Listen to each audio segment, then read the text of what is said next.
Assalamualaikum guys, welcome to my YouTube channel or welcome back to my YouTube channel. So today we discuss the very important topic economic integration, custom unions and free trade areas.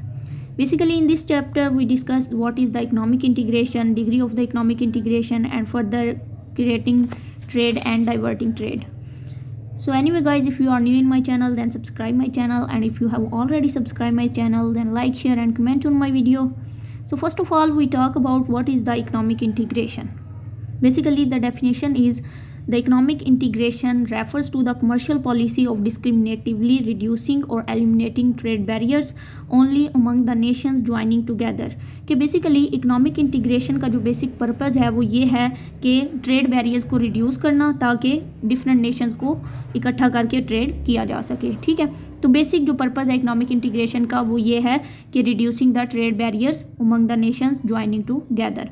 इसकी different degrees हैं, इसको आप types भी बोल सकते हैं कि economic integration की डिफरेंट टाइप्स हैं.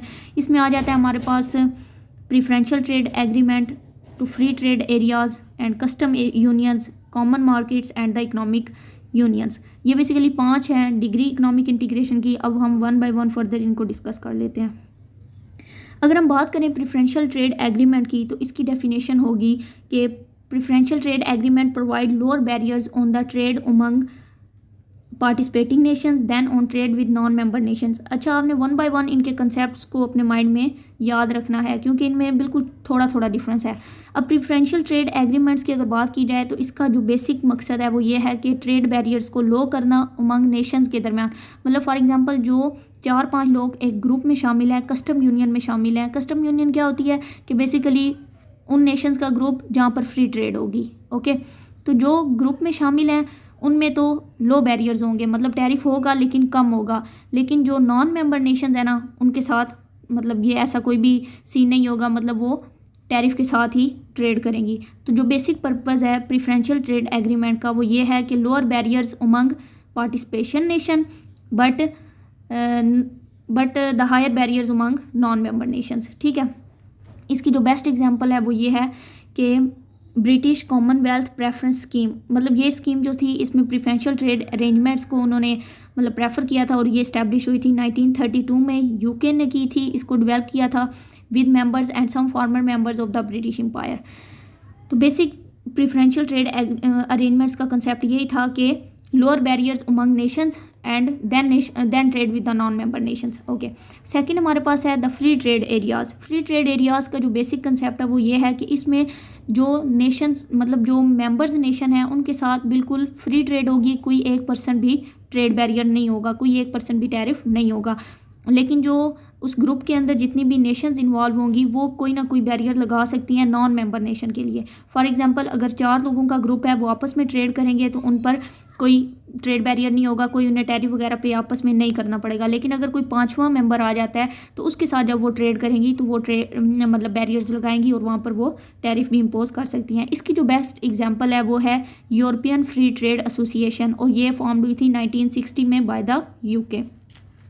वैसे तो यहाँ पर डिफरेंट कंट्रीज़ के और भी नेम है लेकिन अगर आप जस्ट एक भी कर लें तो काफ़ी है, या फिर आप सिंपल ये बता दें कि European free trade association is the best example for free trade areas found in 1960. Next हमारे पास है कस्टम यूनियन.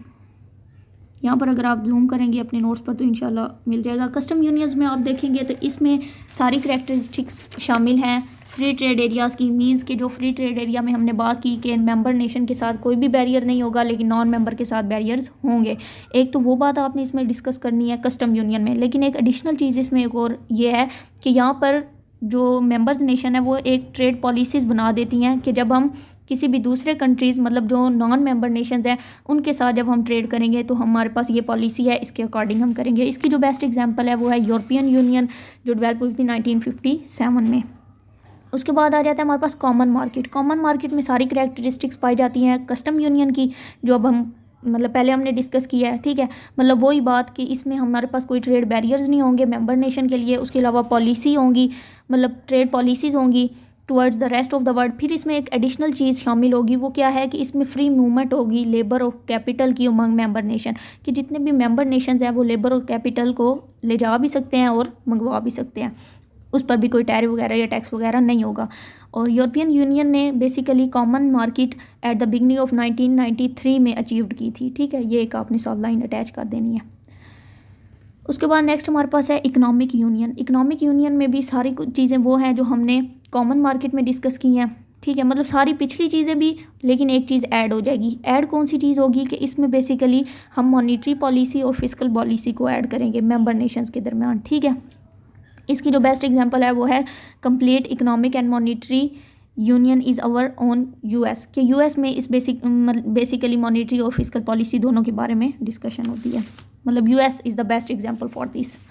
ये बेसिकली 5 डिग्रीज थी इकोनॉमिक इंटीग्रेशन की। इनमें बिल्कुल थोड़ा थोड़ा डिफरेंस है। नोट से आप देखेंगे तो वहाँ से भी इजीली समझ आ जाएगा और साथ में कंसेप्ट ये कर लें। उसके बाद अब जो हमारे पास चैप्टर 10 में मेन 2 टॉपिक हैं, ट्रेड क्रिएटिंग कस्टम यूनियन और ट्रेड क्रिएटिंग कस्टम यूनियन और ट्रेड डाइवर्टिंग कस्टम यूनियन। ठीक है, अब कस्टम यूनियन क्या होती है, सबसे पहले तो हम उसकी बात कर लेते हैं। कस्टम यूनियन जैसे कि पहले मैंने बताया कि हम कोई ग्रुप बना लेते हैं जिसमें हम ये पॉलिसी रखते हैं कि हमारे दरमियान जब भी ट्रेड होगी तो उस पर कोई रिस्ट्रिक्शन, कोई बैरियर वगैरह नहीं होंगे, हम बिल्कुल फ्री ट्रेड करेंगे। ये होते हैं कस्टम यूनियन। ठीक है, फॉर एग्जांपल 5 लोगों का ग्रुप हो गया, 10 का हो गया, ठीक है, 10 कंट्रीज़ का हो गया, 15 कंट्रीज़ का हो गया, कि जब ये आपस में ट्रेड करेंगे तो कोई बैरियर नहीं होगा। लेकिन अगर ये किसी दूसरे कंट्री के साथ ट्रेड करेंगे जो ग्रुप में शामिल नहीं होगा, नॉन मेंबर होगा, तो वहाँ पर वो बैरियर लगा सकते हैं। उसके बाद अगर ट्रेड क्रिएशन की डेफिनेशन की बात की जाए तो basically trade creation occur when some domestic production in a nation that is a member of the custom union is replaced by lower cost imports from another member nation. Best तो यही है कि अगर आप नोट से ये ही definition याद कर लें, लेकिन अगर एक इजी वर्डिंग में डेफिनेशन है वो क्या होगी कि if we replace our domestic production with the low cost import from the member nation that is called trade creation. ये उसकी अदर मतलब डेफिनेशन है अगर आप ये करना चाहें। सिंपल जो कंसेप्ट है वो ये है कि अगर हम अपनी डोमेस्टिक प्रोडक्शन फॉर एग्जांपल कोई भी चीज़ प्रोड्यूस कर रहे हैं 100 रुपीज़ में, लेकिन जो हमारा मेंबर नेशन है, मतलब जो हमारी कस्टम यूनियन में ग्रुप में शामिल है, अगर वो प्रोड्यूस कर रहा है 80 रुपीज़ में, तो हम क्या करेंगे, हम खुद प्रोड्यूस करने के बजाय उससे ले लेंगे, क्योंकि कोई टैरिफ वगैरह तो होना नहीं है, बैरियर तो होना नहीं है, फ्री ट्रेड है, तो इससे हमें फ़ायदा हो सकता है। इससे जो वेलफेयर है वो इंक्रीज़ होगा। ट्रेड क्रिएशन में क्या होगा कि वेलफेयर इंक्रीज़ होगा। क्यों? क्योंकि इस तरह अगर हम अपने रिसोर्सेज भी उस कंट्री को दे देते हैं, हमारे रिसोर्सेज भी उधर जाकर काम करते हैं, तो इससे क्या होगा, हमारे मतलब इनएफिशिएंटली हम तो यूज़ कर रहे थे क्योंकि 100 रुपीज़ की बना रहे हैं, और जो दूसरा है प्रोड्यूसर वो एफिशिएंटली प्रोड्यूस कर रहा है, वो 80 में बना रहा है, तो इससे क्या होगा कि वेलफेयर इंक्रीज़ होगी, क्योंकि इनएफिशिएंट से एफिशिएंट की तरफ फैक्टर ऑफ प्रोडक्शन मूव कर जाएंगे। ठीक है, अब यहाँ पर एक और क्वेश्चन राइज होता है कि जो मेंबर नेशन है उसको तो फ़ायदा होगा, लेकिन क्या नॉन मेंबर नेशन को भी इससे फ़ायदा होगा? तो इसका आंसर होगा यस, नॉन मेंबर नेशन को भी फ़ायदा होगा। क्यों? क्योंकि a trade creating custom union also increase the welfare of non member because some of the increase in its real income spill over into increased imports from the rest of the world. कि basically for example the logic in simple, the resources are moving towards efficient producer. कि जब resources efficient producer की तरफ move करेंगे, जाहिर बात है अगर हम वही चीज़ मतलब 100 की प्रोड्यूस कर रहे हैं, दूसरी नेशन 80 की प्रोड्यूस कर रहा है, तो क्या होगा, रिसोर्सेज मूव हो जाएंगे, इनएफिशिएंट से एफिशिएंट की तरफ जाएंगे। ठीक है, तो क्या होगा, इससे प्रोडक्शन राइज होगी, प्रोडक्शन राइज होने से इनकम इंक्रीज़ होगी, और जब इनकम इंक्रीज़ होगी किसी भी ग्रुप नेशन की, मेंबर नेशन की, तो वो सिर्फ मेंबर नेशन पे स्पेंड नहीं करेगा वो, बल्कि नॉन मेंबर कुछ चीज़ें तो वो दूसरी कंट्री से भी मंगवाएगा ना, जो मतलब कस्टम यूनियन का पार्ट नहीं है। तो इससे क्या होगा कि वो इनकम उधर भी मतलब उधर भी स्पेंड होगी, जिसकी वजह से फिर इस तरह इनडायरेक्टली नॉन मेंबर नेशंस को भी फ़ायदा हो सकता है। अब हम डिस्कस करते हैं कि इसका ग्राफ बेसिकली जो मेन इसमें सारी एक्सप्लेनेशन को शो करेगा। ये बेसिकली ग्राफ है जो स्क्रीन पे आई थिंक आपको नज़र आ रहा होगा। ठीक है, इस ग्राफ में हमने सिंपल क्या करना है कि बताना है कि कस्टम यूनियन के साथ और कस्टम यूनियन के बगैर, ठीक है, कि कंट्री पे क्या इफ़ेक्ट होता है, उस नेशन का क्या इफ़ेक्ट होता है जब वो कोई भी चीज़ मतलब ट्रेड के लिए यूज़ करता है। ठीक है, फॉर एग्जांपल आप स्टार्ट लेते हैं हम प्राइस P2 से। ठीक है, प्राइस P2 पे अब हमें पता है कि हम प्राइस 2 पे हमें पता है कि टैरिफ इम्पोज हो रहा है। ठीक है, लेकिन हमारी जो SX और DX है ये डिमांड एंड सप्लाई को शो कर रही हैं कमोडिटी X के लिए फॉर नेशन 2। ठीक हो गया। अब अगर देखा जाए प्राइस P2 पे हमारे पास जो डोमेस्टिकली प्रोड्यूस हो रहा है वो है 20 यूनिट्स, लेकिन हमारी जो डिमांड है, ये जो हमारी कंजप्शन का लेवल है वो है 50 यूनिट्स। ठीक हो गया। मतलब J पॉइंट पे हम क्या कर रहे हैं, प्रोड्यूस कर रहे हैं, लेकिन हम डिमांड कितनी कर रहे हैं, H पॉइंट तक 50 यूनिट्स की डिमांड कर रहे हैं। अब 20 और 50 के दरमियान वाला जो एरिया है 30, वो हम इंपोर्ट कर रहे हैं फ्रॉम एन अदर नेशन। ठीक है। अब ये हम बात कर रहे हैं बिफोर कस्टम यूनियन की। अभी हमने ग्रुप नहीं बनाया, अभी हम वैसे ही ट्रेड कर रहे हैं क्योंकि इस पर टैरिफ लगा हुआ है। बिफोर कस्टम यूनियन से पहले की सिचुएशन ये है कि हम 20 प्रोड्यूस कर रहे हैं डोमेस्टिकली, लेकिन हमारे पास डिमांड 50 है और 30 हम क्या कर रहे हैं, इंपोर्ट कर रहे हैं। ये जो एरिया है JMNH, ठीक है, ये जो मिड वाला एरिया है ये बेसिकली गवर्नमेंट रेवेन्यू है। और गवर्नमेंट रेवेन्यू कब होता है, जब टैरिफ इम्पोज करते हैं। अब हम बात कर लेते हैं कि अब हमने बना लिया कस्टम यूनियन। ठीक हो गया। जब हमने कस्टम यूनियन बनाई तो कस्टम यूनियन के बाद हमारा टैरिफ जो ख़त्म हो गया, फ्री ट्रेड होगी, प्राइस क्या हो जाएगी, P1 हो जाएगी। जब P1 पे हमारी जो प्रोडक्शन है डोमेस्टिकली वो है 10 और हमारी जो कंजप्शन है वो है 70। अब हम क्या करेंगे, 70 में से 10 को माइनस करें तो 60 बच जाता है। अब हम 60 जोन है वो इंपोर्ट कर लेंगे। पहले हम प्राइस P2 पे कितने 30 यूनिट्स ले रहे थे P2 पे, अब हम प्राइस P1 पे 60 यूनिट ले रहे हैं। तो फ़ायदा किस में है कि जब हमने कस्टम यूनियन का पार्ट बन गए। ठीक हो गया।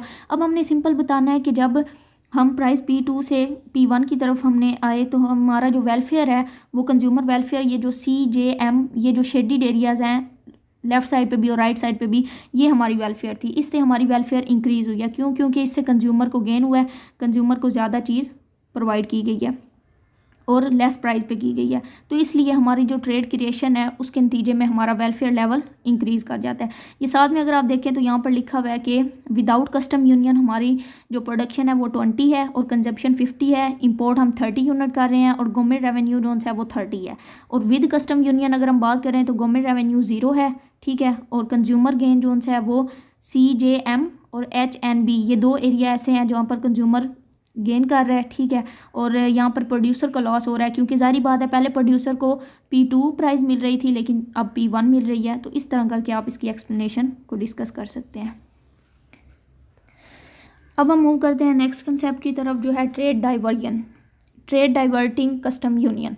ट्रेड डाइवर्टिंग कस्टम यूनियन का बेसिकली मतलब डेफिनेशन ये है ट्रेड डाइवर्टिंग की, when lower cost imports from outside the custom union are replaced by higher cost imports from a union member. ठीक है, ये तो होगी डेफिनेशन। लेकिन अगर स्मॉल सिंपल कंसेप्ट आपने अपने माइंड में रखना है तो उसके लिए आप इस तरह कह सकते हैं कि if our domestic production replaced with high cost import. ठीक है। फॉर एग्जाम्पल अब कोई भी चीज़ है, ठीक है, वो हमारा जो मेंबर ग्रुप है, अब हमने 4 लोगों का ग्रुप बनाया हुआ है, जो हमारा मेंबर ग्रुप है वो हमें दे रहा है वो 1.5 रुपीज़ में। ठीक हो गया। लेकिन जो हमारा जो नॉन मेंबर ग्रुप है, मतलब जो हमारे ग्रुप में शामिल नहीं है, जो कस्टम यूनियन का पार्ट नहीं है, वो दे रहा है 1 रुपीज़ में। तो हमें क्या करना चाहिए, नॉन मेंबर से लेना चाहिए। क्यों? क्योंकि वो हमें 1 रुपीज़ में दे रहा है, लेकिन जो हमारा मेंबर मतलब ग्रुप में मेंबर शामिल है, जो हमारा मेंबर नेशन है, वो हमें दे रहा है 1.5 में। तो बेहतर तो ये है ना कि हम 1 वाला लें बजाय इसके 1.5 वाला परचेज़ करें। लेकिन हम फिर यहाँ पर कस्टम यूनियन में क्योंकि उसका पार्ट होते हैं तो हम क्या करते हैं कि नॉन मेंबर के बजाय मेंबर से ही ले लेते हैं, 1.5 से ही ले लेते हैं। इससे हमारी क्या हो जाती है, वेलफेयर रिड्यूस हो जाती है। वो ग्राफ में आपको पता चल जाएगा कि किस तरह वेलफेयर रिड्यूस होती है जब हम फर्दर डिस्कस करेंगे। तो इसका जो बेसिक मतलब पॉसिबिलिटीज़ हैं वो 2 ही होती हैं। पहली में ये हो जाती है कि member will give you 1.5 price, मतलब जो मेंबर कंट्री है वो आपको दे रहा है 1.5 प्राइस में कोई भी प्रोडक्ट, और जो नॉन मेंबर है वो 1 में दे रहा है। लेकिन आप क्या करते हो, आप मेंबर से ले लेते हो और इससे आपका वेलफेयर रिड्यूस हो जाता है। तो ट्रेड डाइवर्जन का जो बेसिक पर्पज़ है वो ये है, मतलब जो इसका रिजल्ट है, इससे आपकी वेलफेयर रिड्यूस होती है। क्यों रिड्यूस होती है? क्योंकि यहाँ पर आपकी जो प्रोडक्शन है वो शिफ्ट करती है एफिशिएंट प्रोड्यूसर से इनएफिशिएंट की तरफ। क्योंकि जो आउटसाइड द कस्टम यूनियन है वो जाहिर बात है एफिशिएंट है, वो तब भी लेस प्राइस पे प्रोड्यूस कर रहा है। लेकिन जो इनसाइड द कस्टम यूनियन है वो ज़्यादा प्राइस पे चार्ज कर रहा है, फिर भी आप उससे ले रहे हैं। तो इस वजह से इसको हम कहते हैं कि वेलफेयर इससे रिड्यूस होती है। अगर इसके ग्राफ की बात की जाए तो यहाँ पर आपको नज़र आ रहा होगा कि बेसिकली फॉर एग्जांपल हमने जो पहले एक्सप्लेनेशन किया सारी हमने पहले वो एक्सप्लेनेशन बता देनी है। ठीक है। अब हम बात करते हैं कि अगर कस्टम यूनियन का हम पार्ट है लेकिन हमारा जो ग्रुप मेंबर है वो 1.50 पे प्रोड्यूस कर रहा है, ठीक है, कोई भी कमोडिटी, और वो हमें कह रहा है कि हम आपको 1.50 प्राइस पे देंगे, लेकिन जो नॉन मेंबर है वो हमें दे रहा है 1 पे। फिर भी हम क्या करेंगे कि 1.50 पे ले लेंगे। इससे क्या होगा कि हमारी जो डोमेस्टिक प्रोडक्शन है वो 15 होगी और हमारी जो डिमांड है वो 60 की होगी, ठीक है। अब 15 माइनस 60 करें तो 45 हम क्या कर लेंगे, इंपोर्ट कर लेंगे। अब अगर देखा जाए तो हमारे पास पहले हमारा जो वेलफेयर लेवल था वो काफ़ी ज़्यादा था। अगर आपको दिखाया जाए 2 मिनट, यहाँ पर प्रीवियस एग्जांपल में आप देखें कि ये हमारा वेलफेयर लेवल 2 ट्रायंगल्स हैं, ठीक है, और अच्छी खासी ये ट्रायंगल्स का एरिया शो हो रहा है। लेकिन अगर इस ग्राफ में आप ट्रेड डाइवर्टिंग में देखें तो हमारा एरिया वो रिड्यूस हो रहा है, ठीक है, वो ट्रायंगल काफ़ी रिड्यूस हो गई है। क्यों? क्योंकि प्राइस इंक्रीज़ कर गई है। ट्रायंगल रिड्यूसिंग मतलब हमारा वेलफेयर रिड्यूस हो गया। ज़्यादा प्राइस पे हम चीज़ ले रहे हैं तो उससे हमारा वेलफेयर मतलब कंज्यूमर को लॉस होगा और जो प्रोड्यूसर होगा उसका वेलफेयर इंक्रीज़ कर जाएगा। तो इस तरह हमारी जो ओवरऑल वेलफेयर है कंज्यूमर के लिए, वो सोसाइटी के लिए वो रिड्यूस हो जाएगी। तो इसलिए हम कहते हैं कि ट्रेड डाइवर्टिंग से हमारी वेलफेयर रिड्यूस होती है और ट्रेड क्रिएटिंग से हमारी वेलफेयर इंक्रीज़ होती है। तो इन दोनों का जो बेसिक पर्पज़ है, जो बेसिक ऑब्जेक्टिव है, वो यही बताना है कि किस वजह से हमारी ये जो ट्रायंगल्स हैं ये हाफ़ हो जाती हैं, ठीक है। जब हमारी ट्रायंगल्स हाफ़ हो जाएंगी तो हमारी ट्रेड डाइवर्टिंग होगी, और जब हमारी 2 मुकम्मल ट्रायंगल्स शो हो रही होंगी वो हमारी ट्रेड क्रिएटिंग होगी। तो उम्मीद है कि आपको ये लेक्चर समझ आया होगा। अगर कोई भी क्वेश्चन हो तो आप कमेंट में बता सकते हैं, और अगर आप हमारे चैनल पर न्यू थे तो हमारे चैनल को सब्सक्राइब कर दें। So anyway guys, thanks for watching.